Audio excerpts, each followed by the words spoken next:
Hello everyone, happy Friday. How you doing? Welcome to this week's edition of the Friday Five. This week on the Friday Five, it's not really the most uplifting topic.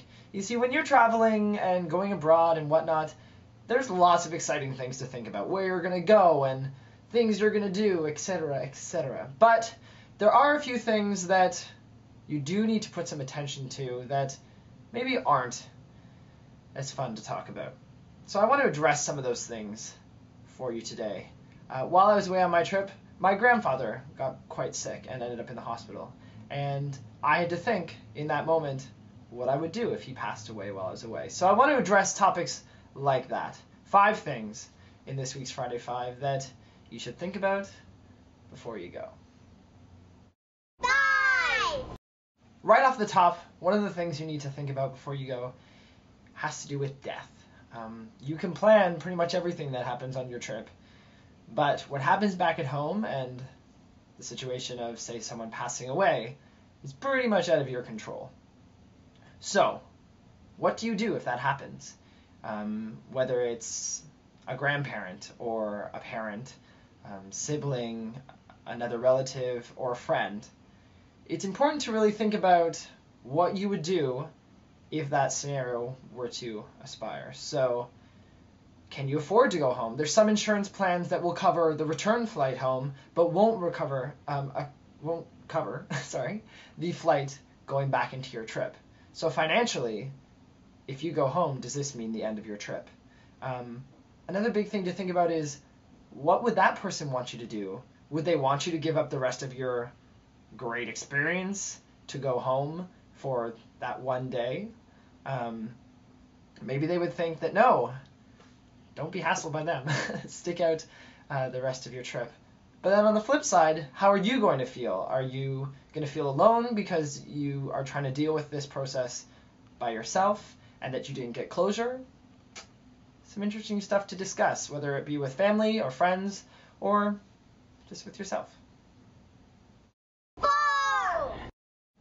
Next up is, what happens if something happens to you? Maybe you end up really, really sick, or you visit a doctor and get really bad news, or you break something.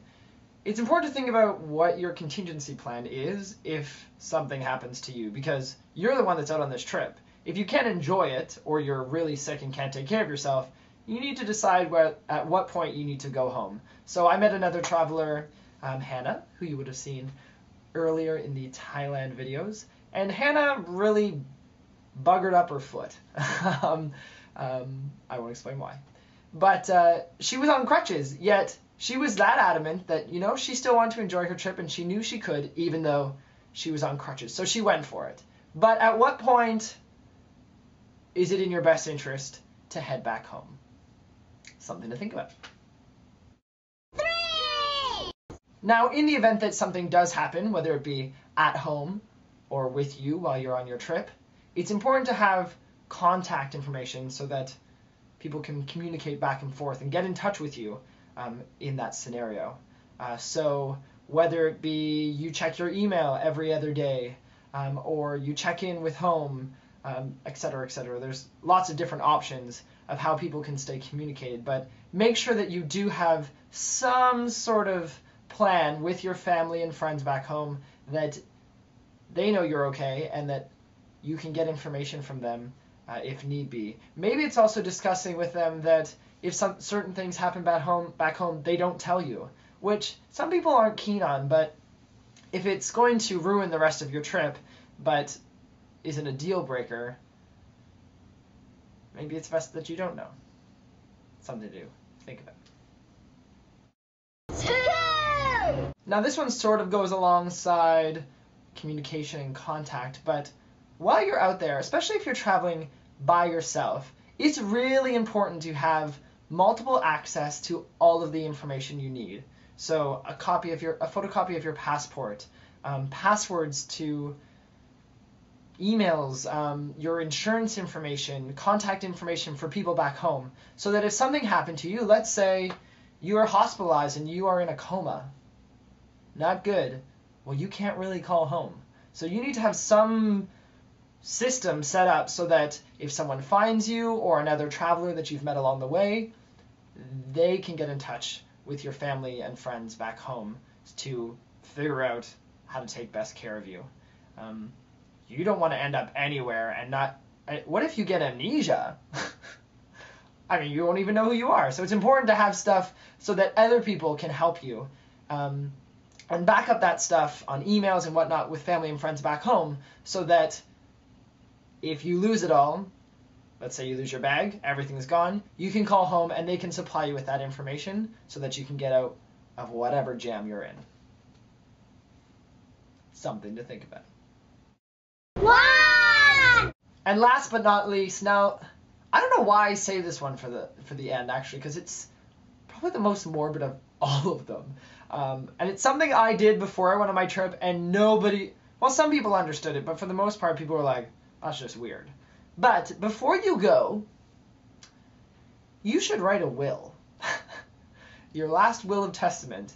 Because you honestly don't know what's going to happen out there. There were times when I was on buses that I was pretty sure I was never going to get home. That it was my last 30 seconds. Clinging on to the back of a seat, my knuckles all white. Ensuring that, I'm going to go over that cliff and no one's going to ever find me. So, it's important to be prepared because by doing that simple thing of creating something like a will, you're saving the people from back home from having to deal with all of that mess and stuff that could result of you not doing something so simple. For those who aren't familiar with a will, it's basically outlines what you want to happen in case of your death. What happens with your finances, what happens with everything that belongs to you, etc. So just make sure you do it. Even if you write it out on a piece of paper, that's what I did. I just typed up a little document, signed it. It's legit for the most part. I'm sure someone who's legal out there is going to say that it's wrong, and please leave that in the comments. But write out a will. I know, for example, if you don't, at least the banks here in Canada, I think for the most part will take your money in a weird way. And they'll freeze it. So make sure you have that in place and give a copy to someone important or a couple people so that they can access it in the unfortunate event that something happens to you. Something to do. And that pretty much wraps up this week's edition of the Friday Five. It was a bit morbid, a bit depressing, but I think it's important stuff to talk about. Really consider these things, especially if you're heading out, or even if you're on a trip. Consider these 5 things because they're really important. And safety. You just can't predict what's going to happen to you or people back home, and you'll be kicking yourself in the butt if you didn't plan ahead and things were way more complicated than they need to be. So think about these 5 things. Leave any other tips maybe you have in the comments below. And thanks for watching. We'll see you next Friday.